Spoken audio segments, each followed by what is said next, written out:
Hello listeners, this talk is about using terminology in the right way.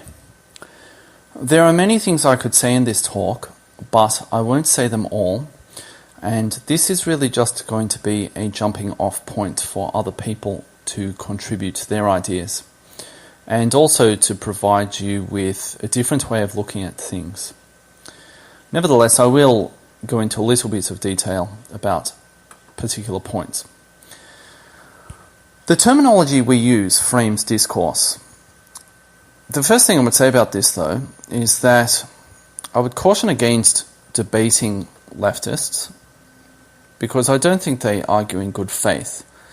Indeed, I don't believe their ideology actually exists in good faith. I regard leftists as giant trolls, and I regard their entire ideology as a series of giant trolls against Western thought and all that is sort of good, true and beautiful in the world. Nevertheless, leftists are really good at using words, and they're really good at framing discourse with those words. And that's why we have all sorts of very odd terms, such as marriage equality, pro-choice, hate speech, religion of peace, and many, many others.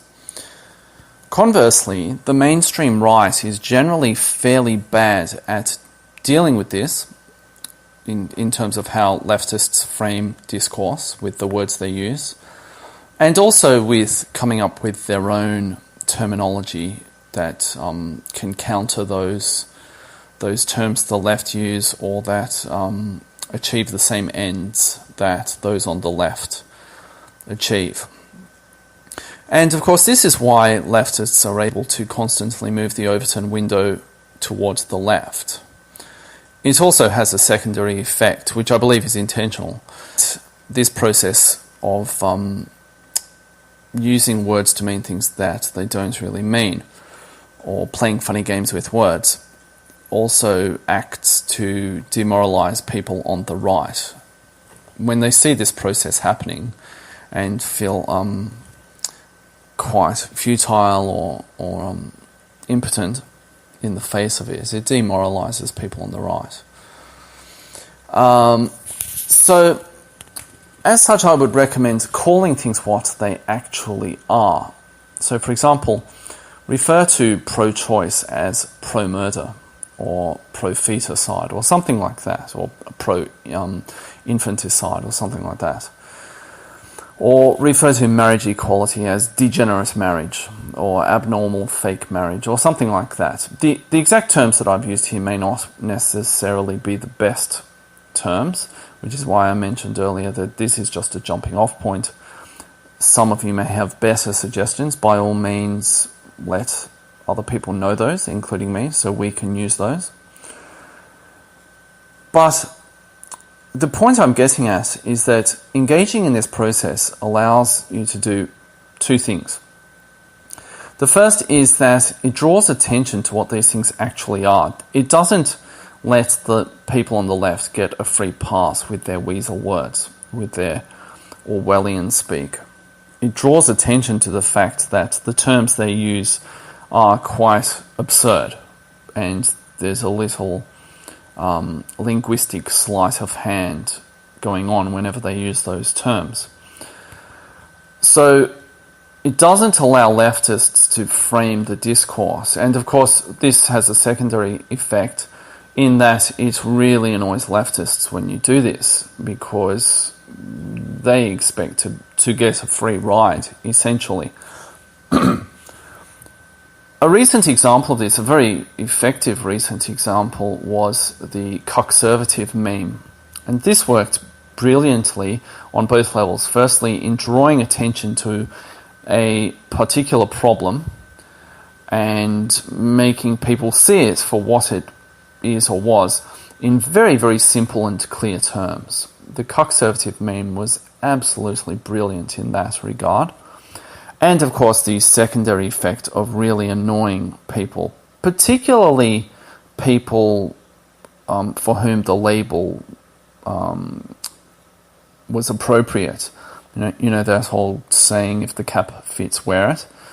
The term conservative slightly annoyed people on the left, though I think they somewhat misinterpreted why it was taking place. But nevertheless, it slightly annoyed them, but it really annoyed the actual conservatives. And a good way to tell if someone actually was a conservative was by how much that person complained about the term conservative. So this is a very good word, and we need more of these instances. So I'm going to get onto a couple of very specific terms. And the reason I'm doing this is because in the next talk that I intend to upload, I'm going to use these terms, and they might not make a lot of sense, or they might sound a little bit strange to some people. So I'm going to outline them here because I think it would make more sense to do this now before that. So in the next talk, I use the term Mahometan, spelt Mahometan. Now this, it actually is a word. It's a very old word. It's an archaic word. It basically means Muslim, but it's an old version of the word Muslim. Now there are several reasons why I have adopted this term. I've been thinking about this for a while, and I've finally decided to start doing it. The first one is that the word Islam, and in place of Islam I would use Mahometanism.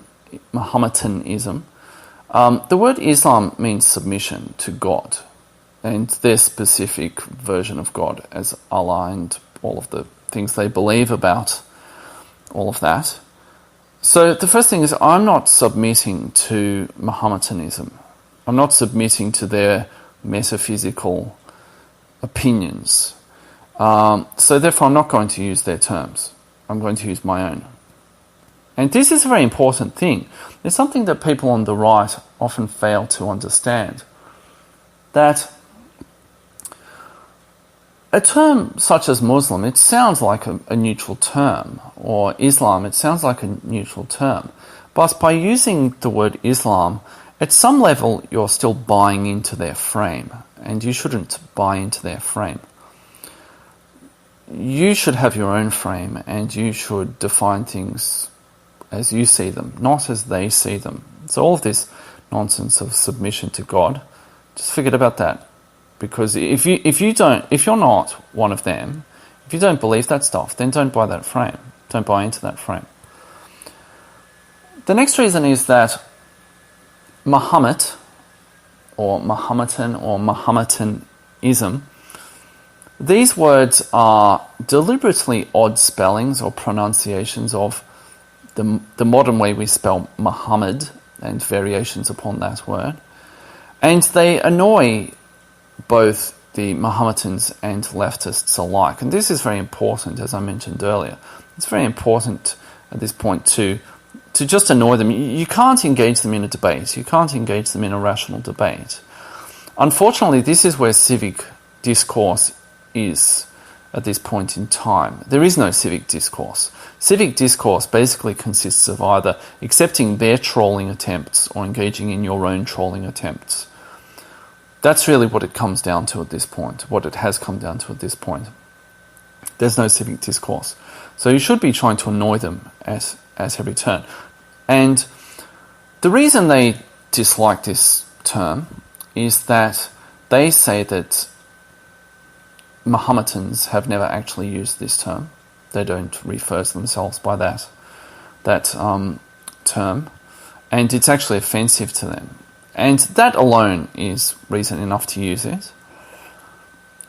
Now, the next reason, which is related to that, is that it's an archaic form of this term, and it harkens back to a time when the West was two things. Firstly, it was unashamedly ascendant, powerful, all of that kind of stuff, confident, and so on and so forth. Because actually it was only used, or it was only sort of discontinued in its usage in the 1960s, I believe. And that alone should tell you a whole lot of things. anything that changed markedly in the 1960s is probably something that should ring alarm bells for you, because the 1960s, that was a decade when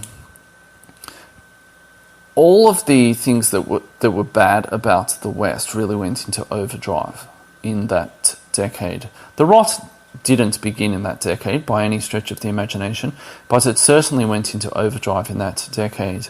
So the fact that they stopped using this term and started using another term in that decade should tell you a lot of things. And this term was actually used by Winston Churchill, I believe, approximately a century ago, maybe even more recently than that. I think he used the other spelling, but nevertheless, I do remember reading somewhere him describing something about Mohammedans. So it's actually not that archaic, but, we live in the current year, as they say, and, anything that didn't happen this year, or hasn't happened this year, is ancient history as far as leftists are concerned. But nevertheless, it's an archaic form. And the second reason that I wanted to get around to why we should use this term that harkens back to the past is that not only was this a time when the West was ascendant and powerful, confident, all of those kinds of things, but it was also a time when people in the West recognized Mohammedanism for what it actually was and is. And those two things are quite related, actually, the ascendancy of the West and the fact that the West recognized Mohammedanism for what it was and is. Because at that time, they were dealing with things such as the Barbary pirates. They were dealing with the Ottoman Empire that actually ruled over parts of Europe and so on and so forth. So that was a time when people had absolutely no illusions about what that religion and its followers were all about. So this term in some way can get you to that mindset, firstly of being confident and powerful and so on, but also for really recognizing what this thing is all about. And that's why I think we should latch onto this archaic term, aside from just trolling people on the left and all of that sort of stuff. Now, of course, as I mentioned earlier, leftists and Mohammedans find this word offensive. They say it's offensive because it implies that Mohammedans worship Muhammad. And they say that's not true. That's not what their religion believes in. Well, again, they're engaging in a sleight of hand there, an intellectual sleight of hand, because Mohammedans actually do worship Muhammad. They'll say that they don't, but if that were true, why is it then that every time someone dares to even draw a picture of Muhammad, there's a massive chimp out, or multiple chimp outs in different places? And there are all these people who have been threatened or actually killed for this heinous crime of drawing a picture of someone who supposedly isn't worshipped. Now, the thing is that if he weren't divine, they wouldn't have a problem with that. But they obviously do. They worship a particular man and his ideas.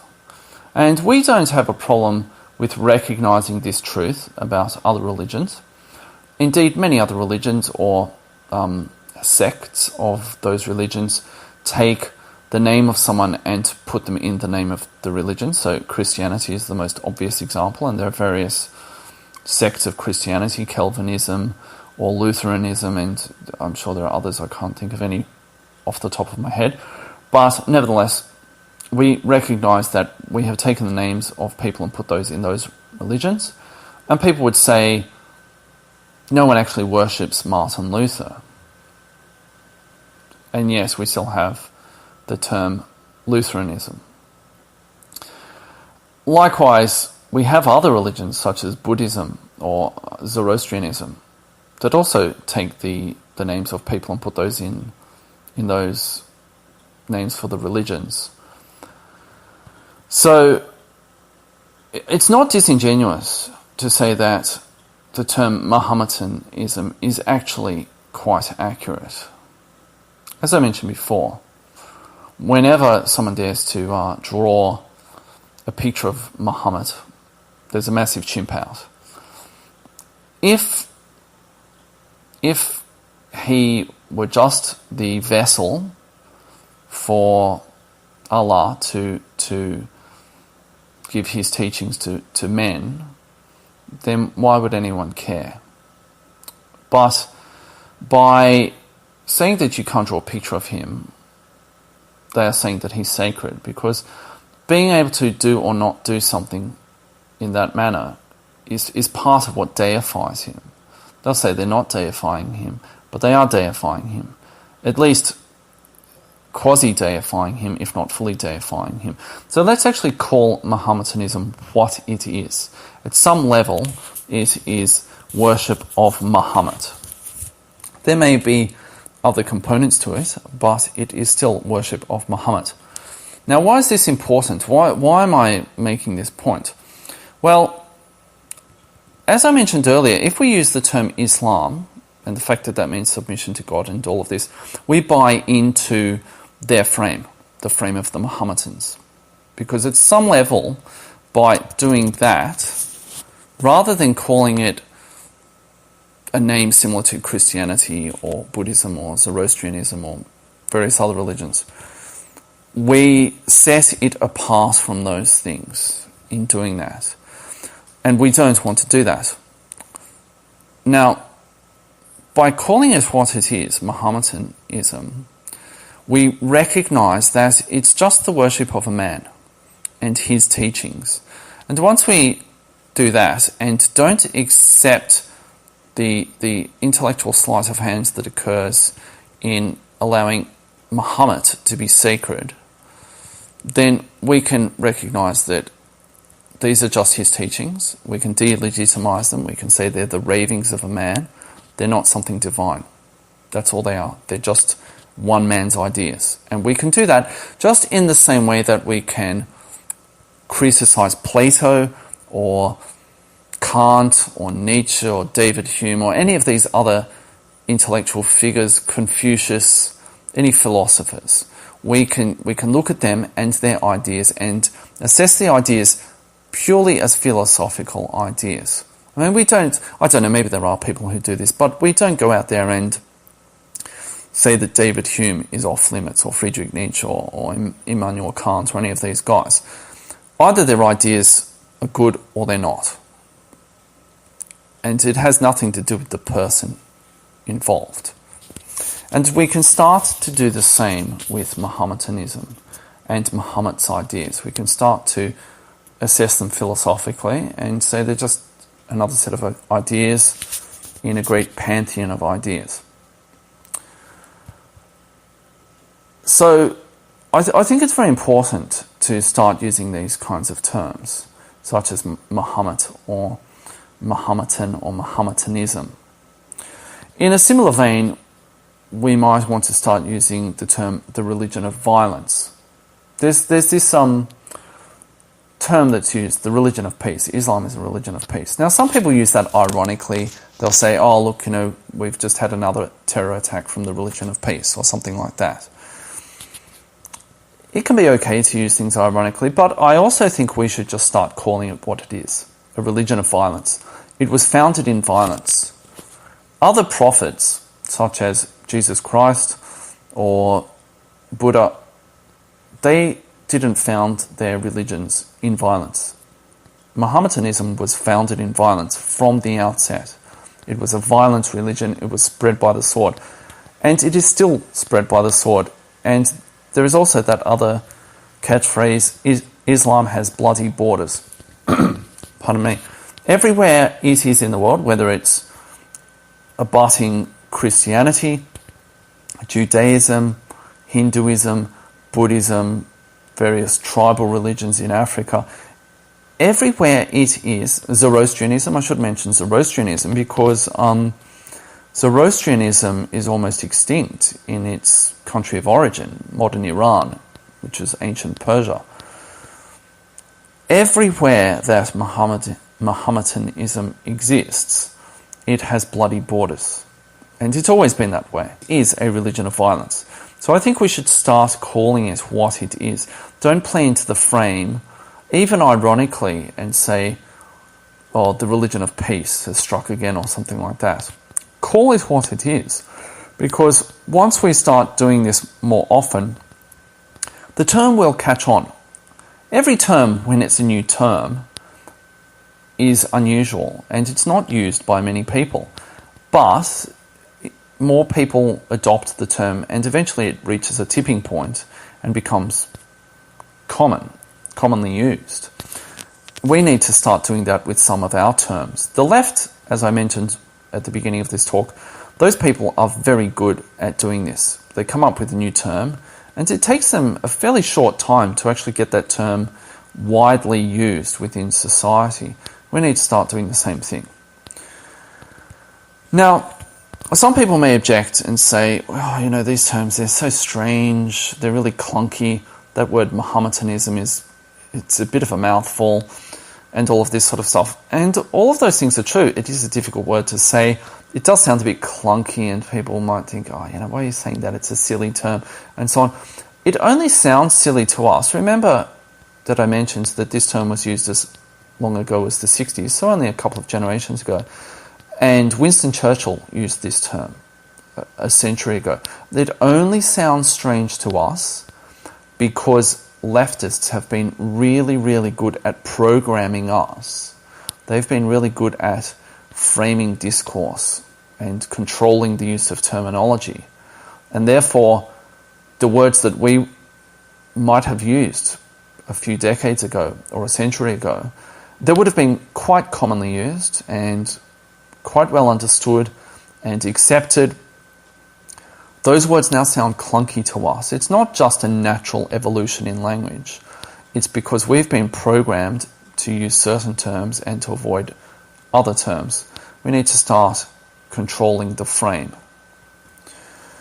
Now, of course, as I mentioned earlier also, Mohammedans and leftists alike don't like these kinds of terms. And there would be pushback. But since when has appeasing those two groups, leftists or Mohammedans, ever actually done anything other than embolden them to push for more? That's the first point. And secondly, of course, people will push back. At first, people might not know what you're talking about, but once they figure that out, they'll be annoyed with you and you might be warned or banned or something on the internet, on fora or on social media or so on. But nevertheless, we have a very simple choice here. It's a very simple dichotomy. Either we can continue to give them everything they want in the mistaken belief that that will somehow appease them and they'll stop there, or they might see the sense in our arguments and all of the usual stuff that's been failing for decades. Either we can give in to their frame or we can push back. And it won't be easy to push back, of course, but then it wasn't easy for them to take over this culture. They had to fight many battles. They had to do it by degrees. We have to do the same. We have to take a long time. We have to push back step by step. And it's not going to be difficult. But it's as simple as that. Either we give in or we push back. And they won't like that. But that's how it is when you're fighting a culture war. And this is a culture war. So this brings me to the end of the talk. Now, as I mentioned right at the start, this is really just a jumping off point. I've only provided a couple of examples here. By all means, if you have other terms that you use for anything, for feminism, socialism, whatever, any of the things that people on the left believe in, by all means mention those below in the comments. Share them with the rest of us so that we can start using them as well. And I don't mind if you have better terms than some of those that I've mentioned in this. I won't be offended. Please let me know, because just like with the conservative meme, we need to find the things that will needle the left, the things that will firstly expose their lies and secondly really frustrate them, so that they can't always go on the offensive, so that they have to feel what we feel sometimes. So thanks for listening, and let me know in the comments.